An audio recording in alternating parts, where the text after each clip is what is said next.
중환자실 복도에 한 남자가 무릎을 꿇고 있었습니다. 하얀 의사 가운은 구겨져 있었고 양손으로 얼굴을 감싼 채 소리 없이 흔들리고 있었습니다. 그의 손에는 낡아서 가죽이 벗겨진 지갑이 하나 들려 있었습니다. 지갑의 지퍼를 열자 안은 텅 비어 있었습니다. 동전 하나, 지폐 한 장, 카드 한 장도 없었습니다. 그런데 이상했습니다. 이 남자는 왜 빈 지갑을 붙들고 이렇게 무너져 내리고 있는 걸까요? 10분 전 병실 안에서는 무슨 일이 있었던 걸까요? 그리고 이 낡은 지갑 안에는 정말 아무것도 없었던 걸까요? 2023년 11월 17일 밤 11시 42분이었습니다. 서울대병원 중환자실 3호실, 산소 마스크를 쓴 노인이 침대에 누워 있었습니다. 80세 김순자 할머니였습니다. 말기 췌장암으로 입원한 지 석 달째, 의료진은 이미 더 이상의 치료를 포기한 상태였습니다. 병실 옆 의자에는 한 남자가 앉아 있었습니다. 45세 내과 전문의 박민준이었습니다. 그는 이 병원 소화기내과 과장이었지만 지금은 의사가 아니라 한 사람의 손자로 그 자리에 있었습니다. 모니터의 심박수가 점점 느려지고 있었습니다. 민주는 할머니의 손을 잡았습니다. 할머니의 손은 차갑고 가벼웠습니다. 손가락 마디마디가 굵게 뒤틀려 있었습니다. 평생 일만 하신 손이었습니다. 할머니, 민준의 목소리가 떨렸습니다. 그때였습니다. 할머니의 눈꺼풀이 천천히 떠졌습니다. 희미한 시선이 민준을 향했습니다. 그리고 할머니는 움직였습니다. 산소 마스크 너머로 힘겹게 숨을 몰아쉬며 민준의 손을 잡아 끌었습니다. 할머니는 떨리는 손으로 베개 밑을 더듬었습니다. 그리고 무언가를 꺼냈습니다. 낡고 작은 지갑이었습니다. 갈색 가죽 지갑은 모서리가 다 달아 있었고 지퍼 손잡이는 끈으로 묶여 있었습니다. 할머니가 그 지갑을 민준의 손에 올려놓았습니다. 그리고 지퍼를 열라는 듯 손짓을 했습니다. 민준은 떨리는 손으로 지퍼를 열었습니다. 안은 비어 있었습니다. 할머니. 이게 민준이 고개를 들었을 때 할머니의 입술이 움직였습니다. 산소 마스크 안에서 희미한 목소리가 새어나왔습니다. 이제 다시 채워졌네. 할머니의 손에 힘이 빠졌습니다. 눈이 감겼습니다. 모니터에서 길고 날카로운 소리가 울렸습니다. 민준이 처음 할머니를 만난 건 1989년 6월이었습니다. 그때 민준은 11살이었습니다. 서울 마포구 염리동 달동네 좁은 골목길에서 민준은 앉아 있었습니다. 낡은 운동화와 해진 교복을 입은 소녀는 무릎을 끌어안고 고개를 숙이고 있었습니다. 얼굴에는 멍이 들어 있었고 입술은 터져 있었습니다. 얘야, 할머니가 다가왔습니다. 당시 46세였던 할머니는 손수레에 폐지를 가득 싣고 서 있었습니다. 등은 굽어 있었고 얼굴에는 주름이 깊게 패여 있었습니다. 46세였지만 60대처럼 보였습니다. 왜 여기 이러고 있니? 집에 안 가? 갈 데 없어요. 갈 데가 없다니. 부모님은 소년이 고개를 들었습니다. 아버지가 때렸어요. 또 술 드시고 저를 쫓아냈어요. 할머니는 손수레에서 빵 하나를 꺼냈습니다. 자신이 먹으려고 사둔 것이었습니다. 그걸 소년에게 건넸습니다. 소년은 빵을 받아들고 울었습니다. 이리 와. 우리 집에 가자. 할머니가 말했습니다. 할머니의 집은 3평짜리 단칸방이었습니다. 하지만 할머니는 소년의 상처를 씻겨주고 따뜻한 라면을 끓여주었습니다. 천천히 먹어. 체하겠다. 소녀는 눈물을 흘리며 라면을 먹었습니다. 오늘 여기서 자렴. 내일 집에 가서 부모님께 사과드려라. 저 집에 안 가면 안 돼요? 아버지가 매일 때려요. 저는 살고 싶어요. 할머니는 한참을 말이 없었습니다. 그리고 천천히 고개를 끄덕였습니다. 그래, 여기 있으려. 일주일 후 할머니가 소년의 집을 찾아가니 그 집 가족은 빚에 쪼들려 야반도주한 상태였습니다. 할머니는 파출소에 신고했고 경찰이 조사했지만 아이의 부모는 찾을 수 없었습니다. 이러면 보호시설로 보내야 하는데. 경찰관이 말했습니다. 제가 키우겠습니다. 할머니가 말했습니다. 그렇게 민주는 할머니의 손자가 되었습니다. 할머니는 매일 새벽 4시에 일어났습니다. 폐지를 주우러 나가는 시간이었습니다. 하루 종일 일해서 2,000원에서 3,000원을 벌었습니다. 한 달이면 6에서 9만 원 정도였습니다. 민주는 학교에 다녔습니다. 할머니는 민준에게 새 옷을 사주지 못했습니다. 하지만 밥은 굶기지 않았습니다. 민주는 공부를 열심히 했습니다. 학교에서 1등을 했습니다. 상장을 받아왔습니다. 할머니는 상장을 받아들고 울었습니다. 우리 민준이 공부 잘하네. 그면 의사 만들어야겠다. 할머니는 항상 그 말을 했습니다. 그리고 항상 그 낡은 지갑을 가지고 다녔습니다. 민준이 중학생이 되었을 때 한 번 물어본 적이 있었습니다. 할머니, 왜 꼭 의사예요? 할머니는 한참을 말이 없었습니다. 그리고 천천히 입을 열었습니다. 할머니가 옛날에 아주 어려웠을 때가 있었다. 그때 할머니가 아주 많이 아팠었다. 병원에 갔는데 돈이 없었다. 할머니의 목소리가 떨렸습니다. 그때 한 의사 선생님이 할머니를 도와줬다. 돈은 나중에 벌어서 주세요. 지금은 치료가 먼저입니다. 그렇게 말씀하시더라. 그래서 할머니는 살았다. 민주는 할머니를 바라봤습니다. 그 의사 선생님이 아니었으면 할머니는 지금 여기 없었을 거다. 민준아, 너도 그런 의사가 되어라. 할머니처럼 가난한 사람도 다 살려주는 그런 의사. 민주는 고개를 끄덕였습니다.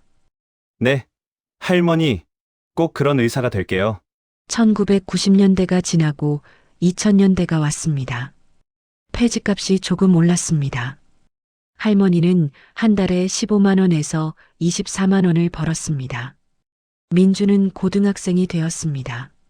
학원비가 없었지만 할머니는 도서관에서 헌책을 구해왔습니다. 민주는 그 책으로 공부했습니다. 2007년 민주는 의대에 합격했습니다. 할머니는 합격증을 보고 주저앉았습니다. 그리고 울었습니다. 소리내어 울었습니다.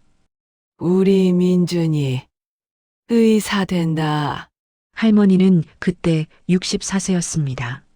하지만 몸은 80대처럼 늙어 있었습니다. 민주는 할머니를 병원에 데려가려 했지만 할머니는 거부했습니다. 돈 아깝다. 제가 장학금 받았어요. 돈 있어요. 하지만 할머니는 병원에 가지 않았습니다. 2010년대가 되었습니다. 폐지값이 더 올랐습니다. 할머니는 한 달에 30에서 45만 원을 벌었습니다. 민주는 전공의가 되었습니다. 월급이 나왔습니다. 민주는 할머니께 통장을 드렸습니다. 할머니, 이제 일 그만하세요. 제가 다 드릴게요. 하지만 할머니는 통장을 돌려주었습니다. 할머니는 괜찮다. 너는 내 미래를 위해 써라.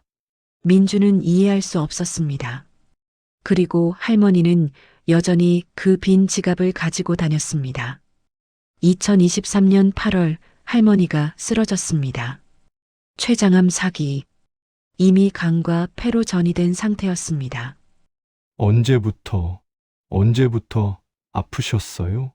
2년 전부터 왜 병원에 안 오셨어요? 병원비 아까워서 민준의 눈에서 눈물이 쏟아졌습니다. 할머니는 입원했습니다. 하지만 이미 늦었습니다. 민준은 매일 밤 할머니 곁을 지켰습니다. 할머니는 점점 말이 없어졌습니다. 하지만 단 하나 할머니가 절대 놓지 않는 것이 있었습니다. 그 낡은 지갑이었습니다. 11월 중순 어느 날 밤이었습니다. 갑자기 할머니가 말했습니다. 민준아, 할머니가 너한테 말 안 한 게 있다. 뭔데요? 할머니는 한참을 침묵했습니다. 그리고 천천히 입을 열었습니다. 너 할머니가 준 게 아니다. 너는 할머니 아들이다. 민준의 눈이 커졌습니다. 1978년 할머니가 너를 낳았다. 그때 할머니는 35살이었다. 미혼모였다. 내 아버지는 도망갔다. 할머니의 목소리가 떨렸습니다. 예전에 할머니가 얘기했었지. 많이 아팠다고.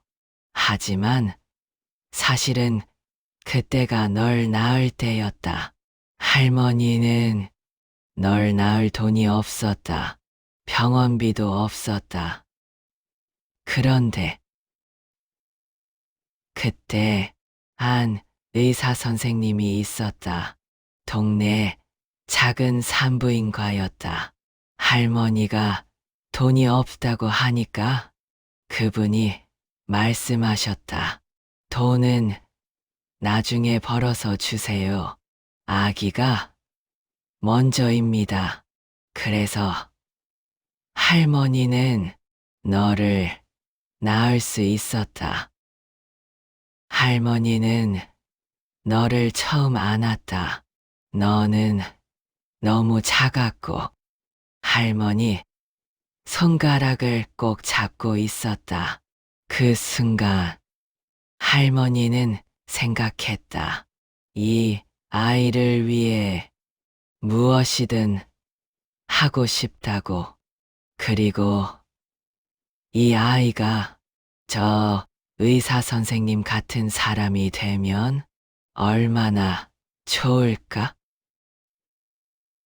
그게 할머니가 너를 의사로 만들고 싶었던 이유다. 할머니가 눈물을 닦았습니다. 근데 할머니는 너를 키울 수가 없었다. 돈도 없고 집도 없고 할머니는 너를 보육원에 맡겼다. 그리고 계속 후회했다. 할머니, 그런데 1989년에 할머니가 너를 또 만났다. 할머니는 11년 동안 너를 찾아다녔다. 보육원을 찾아갔는데 너는 이미 입양됐다고 했다. 할머니는 포기했다. 그런데 그날 골목에서 너를 봤다. 할머니는 알아봤다. 내 얼굴을. 할머니가 민준의 얼굴을 쓰다듬었습니다. 너는 맞아서 울고 있었다. 할머니는 그 순간 알았다. 하늘이 할머니한테 기회를 주신 거라고. 다시 너를 지킬 수 있는 기회를. 그래서 할머니는 너를 데려왔다. 근데 할머니는 진실을 말할 수 없었다. 너는 양부모한테 맞아서 상처투성이었다. 할머니가 나타나서 나는 너를 버린 엄마다라고 하면 너는 더 큰 상처를 받을 것 같았다. 그래서 할머니는 할머니가 됐다. 나이를 속였다. 더 늙은 척했다. 그렇게 하면 너는 할머니를 의심하지 않을 거라고 생각했다. 할머니의 손이 떨렸습니다. 미안하다. 할머니가 2번이나 너를 버렸다. 한 번은 보육원에 보냈고 또 한 번은 진실을 말하지 않았다. 민주는 울며 고개를 저었습니다. 민준아, 할머니는 행복했다. 너를 다시 만나서, 너를 키워서, 너를 의사로 만들어서 할머니 인생에서 제일 행복한 34년이었다.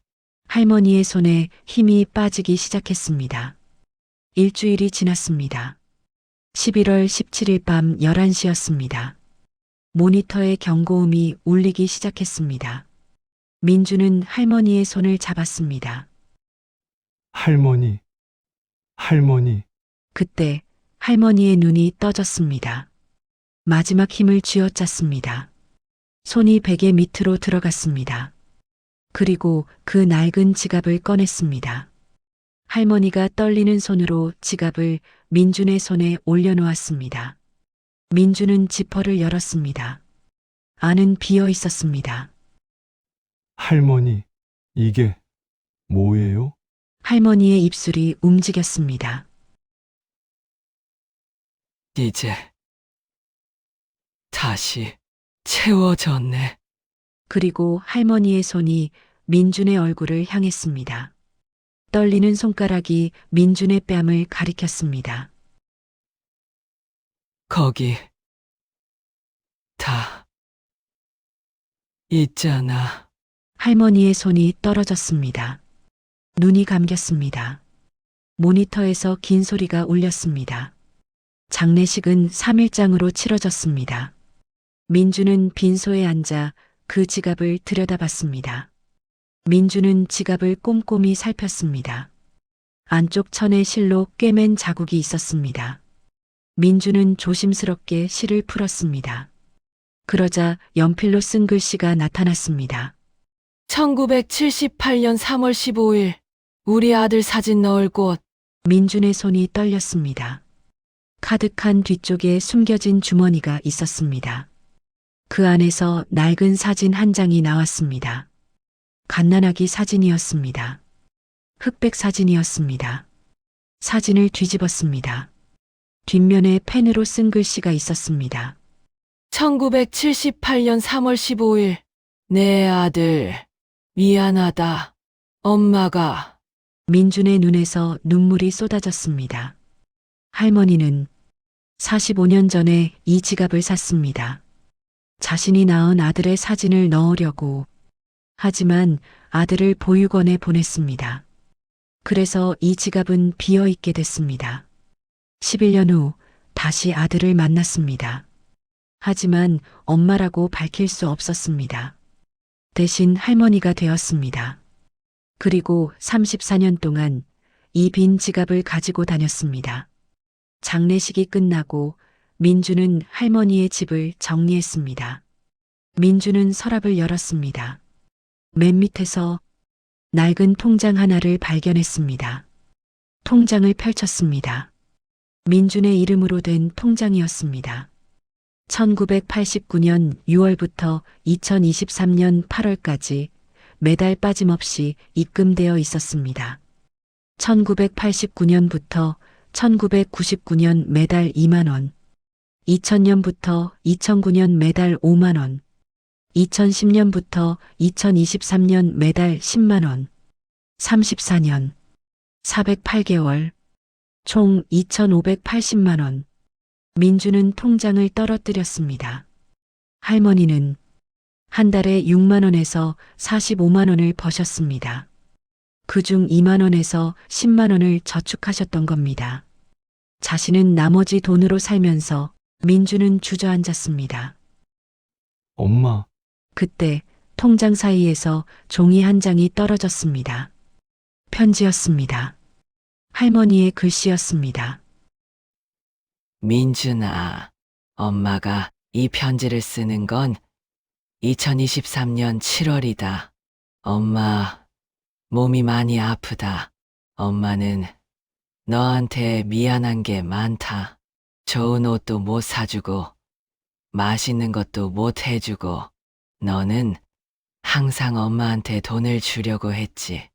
근데 엄마는 받지 않았다. 이유가 있었다.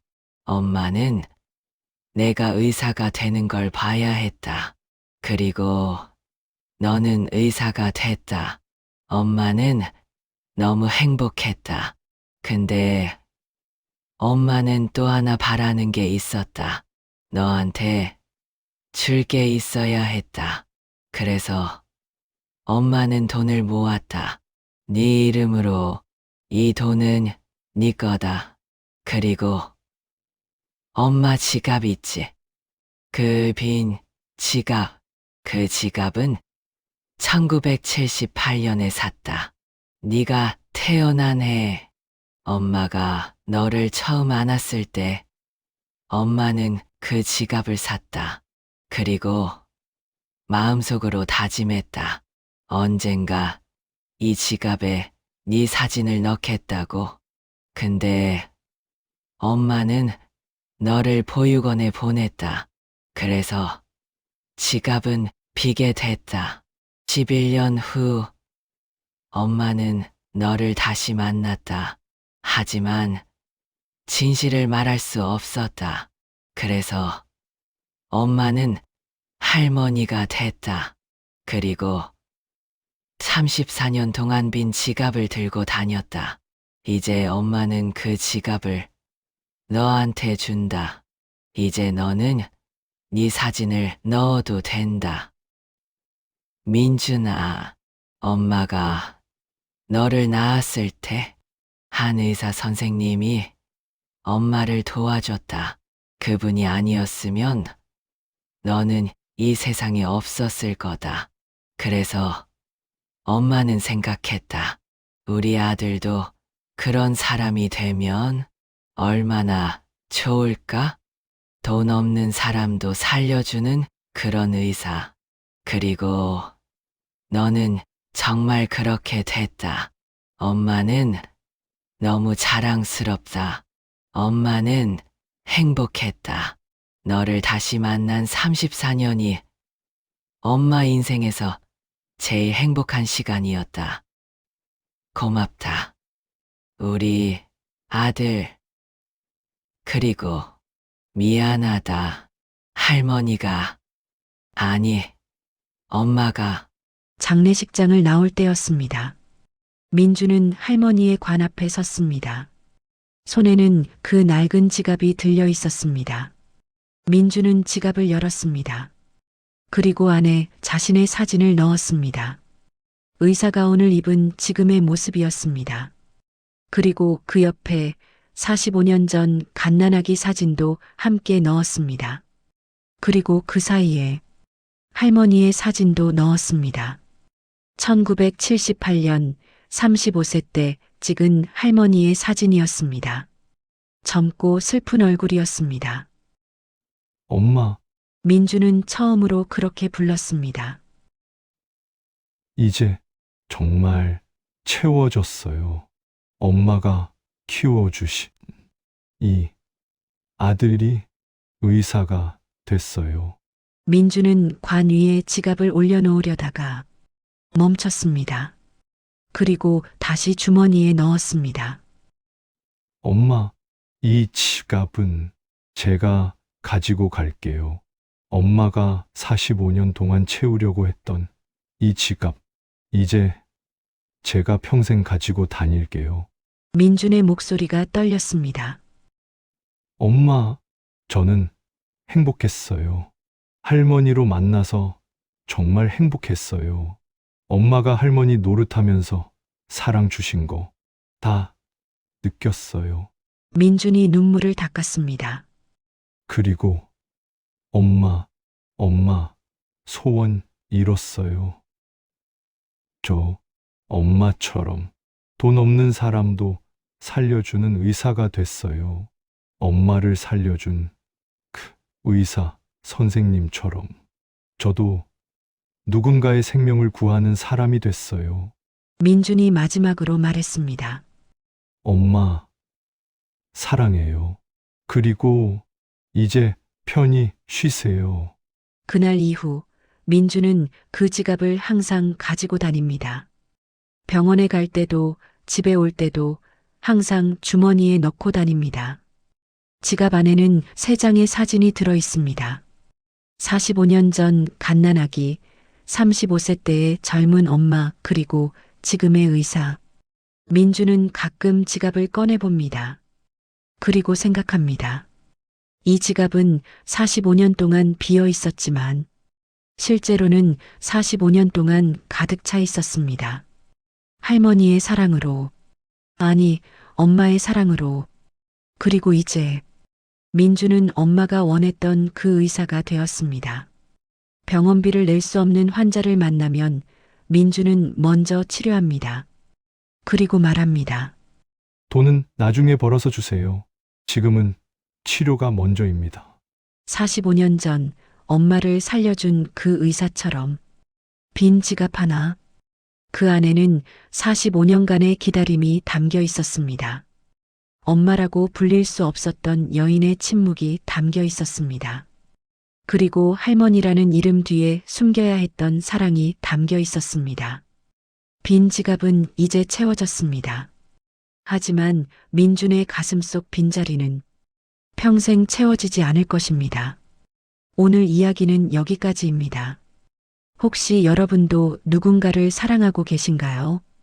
그 사람에게 아직 하지 못한 말이 있나요? 늦지 않았을 때 그 말을 꼭 전해주시길 바랍니다. 그리고 여러분의 곁에도 혹시 말하지 못한 채 사랑을 전하는 누군가가 있지 않으신가요?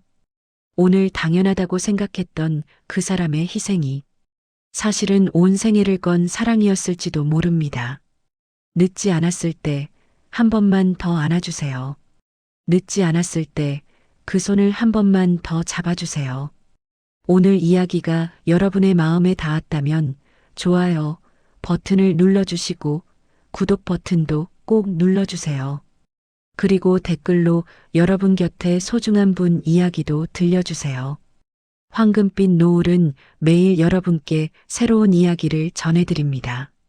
내일 저녁에도 여러분의 마음을 두드릴 이야기로 찾아뵙겠습니다. 함께 해주셔서 감사합니다. 편안한 밤 되세요.